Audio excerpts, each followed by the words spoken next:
Ephesians chapter 5, verse 33 says, "However, each of you also must love his wife as he loves himself, and the wife must respect her husband."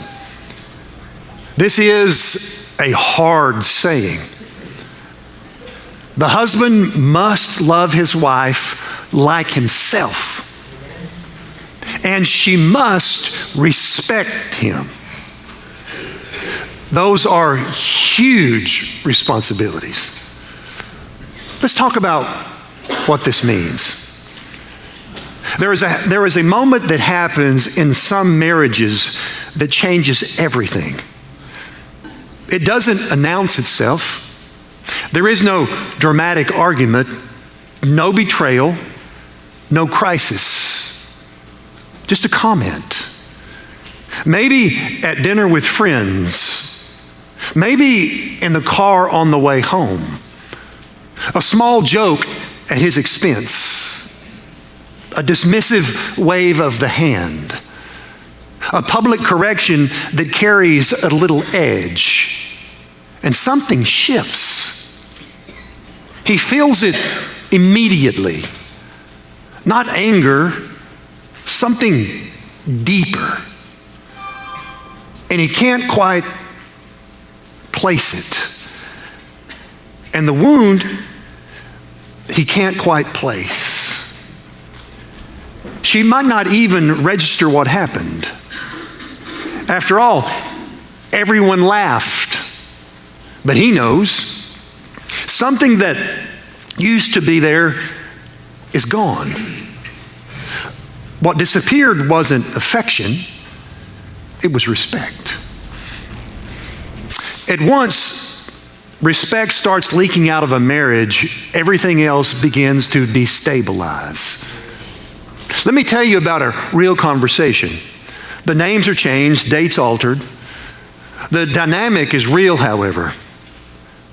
They are at dinner with friends, with another couple, good friends. The kind of evening where conversation flows easily. They land on the topic of their younger years, college days, early dating, what they used to be. The husband mentions his 20s. Yeah, I was ambitious back then. I had about 15 business ideas going on at once. His wife laughs, looks at the other couple. Oh, he was a mess. Couldn't finish anything. Jumped from one thing to the next. Never saw anything through. Everyone chuckles. The conversation moves on. But he's still there sitting in that moment. Because what she said was not wrong. He did jump around. He was still finding his way.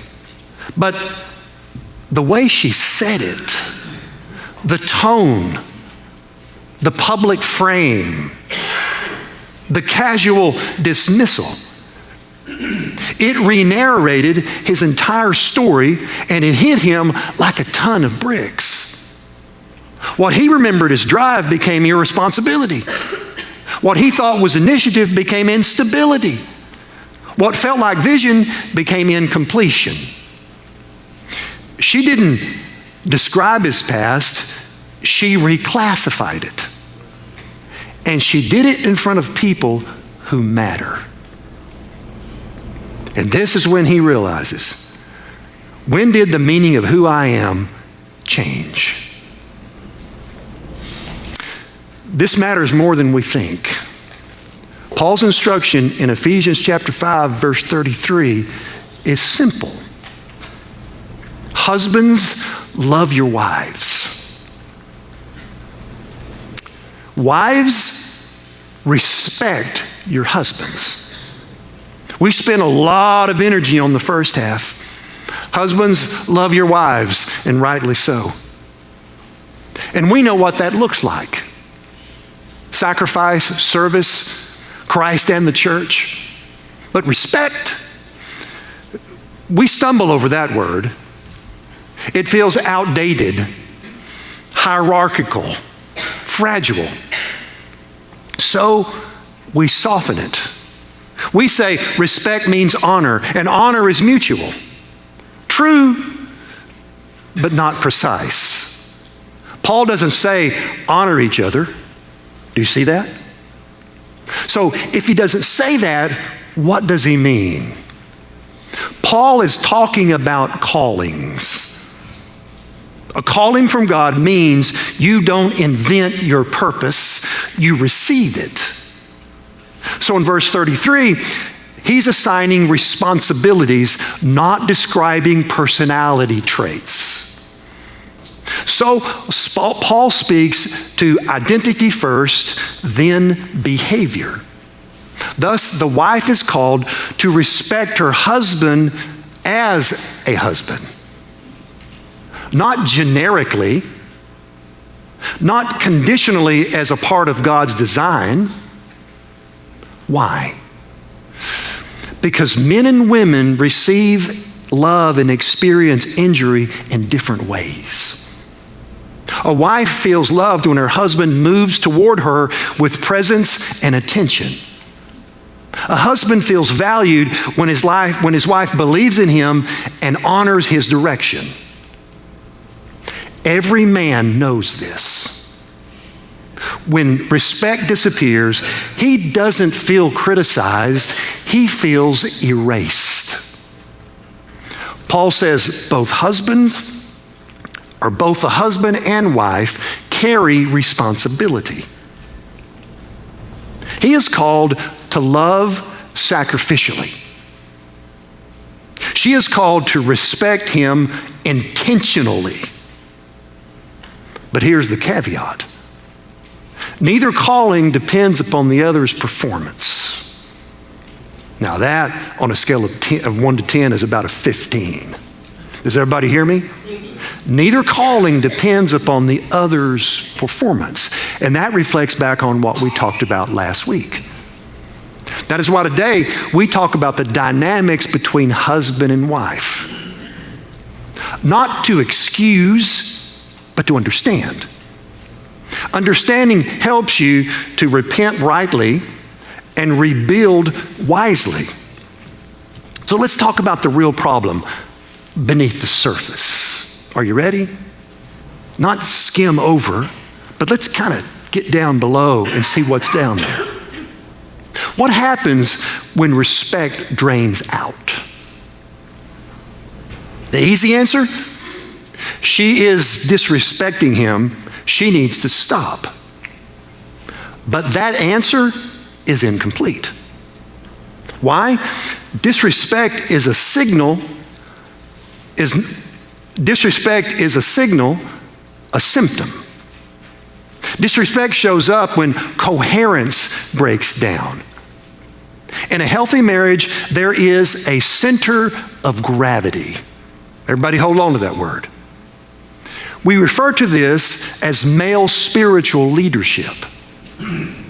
A center of gravity is when the husband is present, decisive, moving with purpose.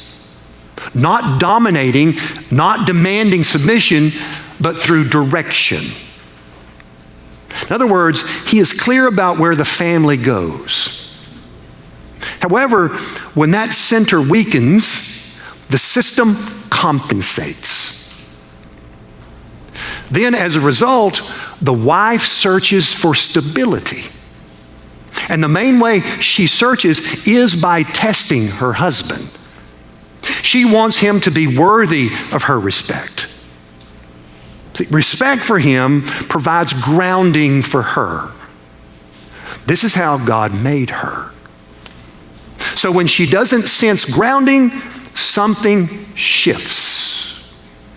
Her words sharpen, not necessarily to wound, but to test.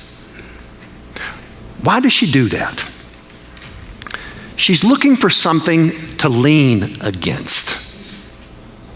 This is her relational instinct responding to instability. Oh, please understand this. She is still responsible for her words and behavior. She doesn't get a pass. The symptom is disrespect. But the disease, however, is lost center. So, as a man, you address both. The real questions are, what shifted in you that made the system unstable?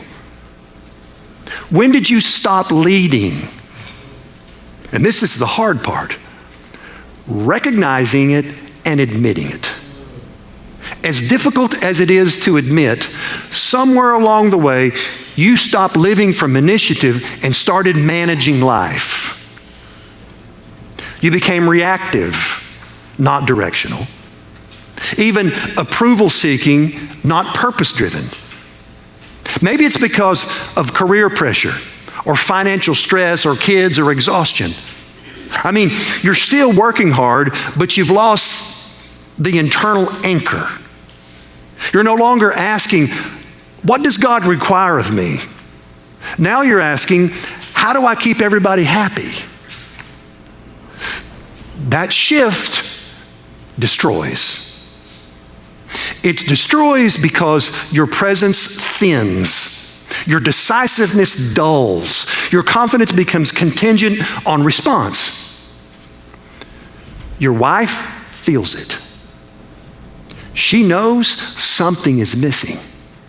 The man she married, the one who made decisions, the one who knew where he was going, has been replaced by someone leading from the back.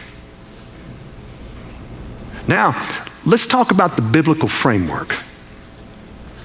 A man doesn't lead to be respected. Everybody hear me? He leads because he answers to God.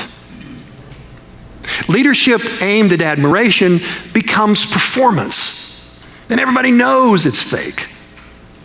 However, leadership aimed at faithfulness becomes stable. Paul never says be respected. He says love your wives as Christ loved the church. That calling depends on obedience. Christ leads by laying down his life. He shows that authority flows from sacrifice. For Jesus, headship stands on the Father's vindication. When Christ loves this way, the church responds. Not because he demanded, but because his love awakened life. The same pattern is for marriage. Christ-shaped leadership produces respect. You shortcut the pattern and the system collapses. Faithfulness is the goal. Respect is the byproduct. Now, I have a few words for the wives. Paul's command is not conditional. Respect is a calling even when your husband feels passive. So don't let your frustration turn into contempt. I see this all the time, and it makes me hurt on the inside. Why? Contempt says you are defective.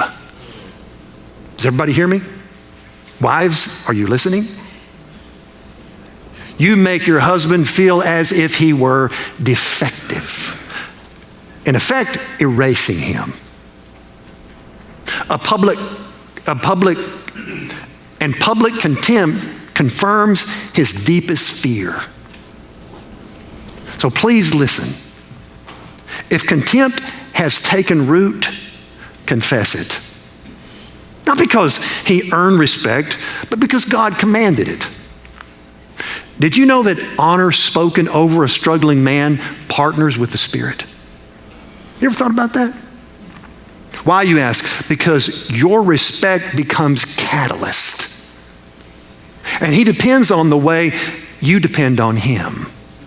So how does a man recover when respect has disappeared? Men, I want to show you 3 movements which can empower you to reset your inner settings. First, recalibrate.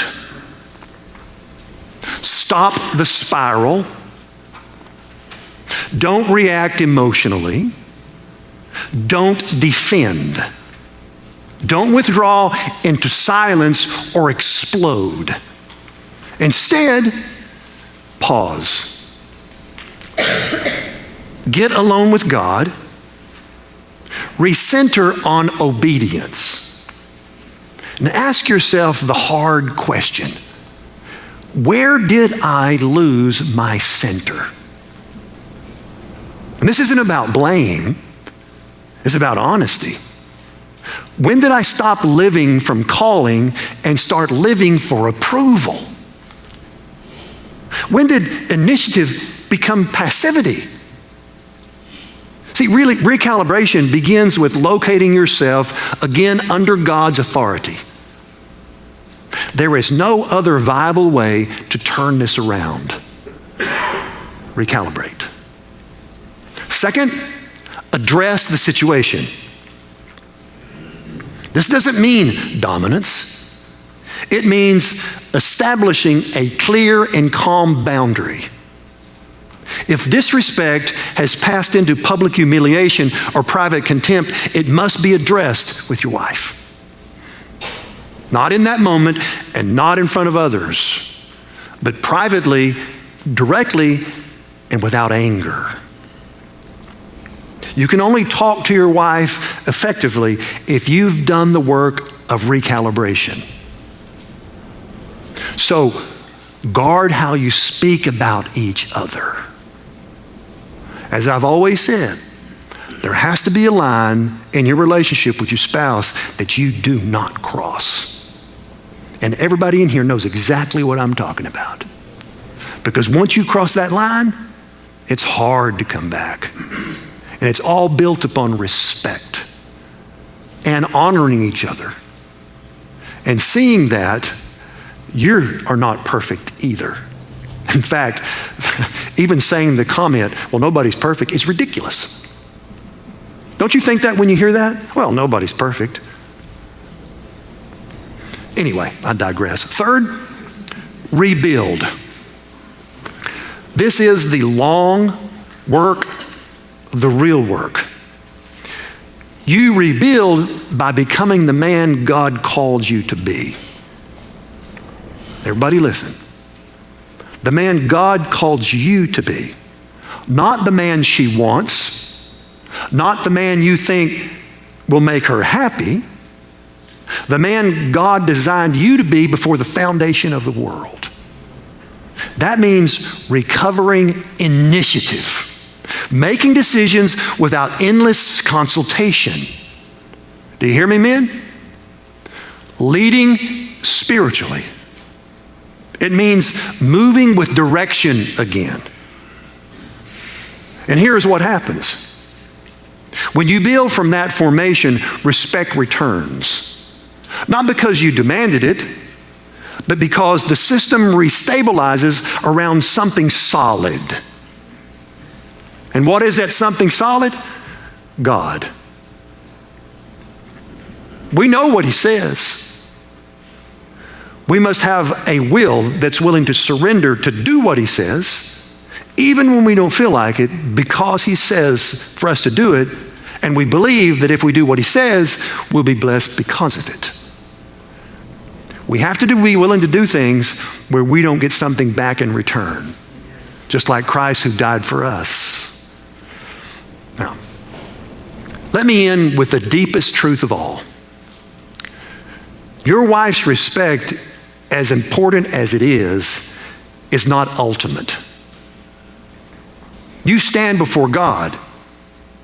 You must give an account to Him. Your calling as a husband doesn't rise or fall based on her admiration.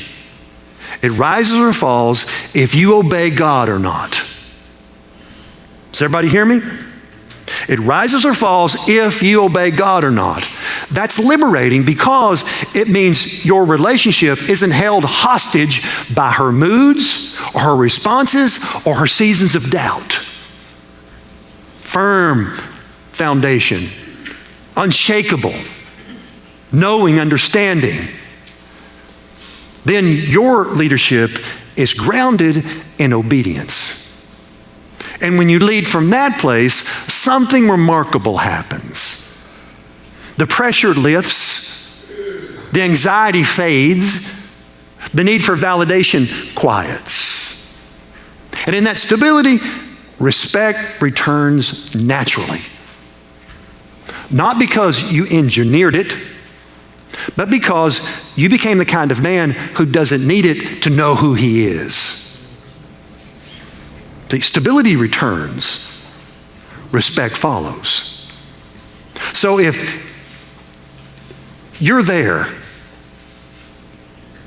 and you're struggling with it, don't despair. Ask the harder question. Where did I lose my center? Or in other words, where did this go wrong? And why do I feel this way? Why am I not happy? We were happy in the beginning. I loved her more than anything, and that's why I married her. And she says the same thing. Do the hard work. Recalibrate. Address and rebuild. Not to secure her admiration, but to honor your calling before God. Then respect will return as a gift, not demand.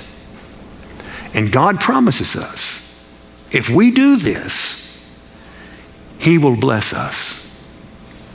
You say, well, how? You just don't know my marriage. You don't know my relationship with her or her with me. And I hear all these things constantly doing counseling. And I feel the pain.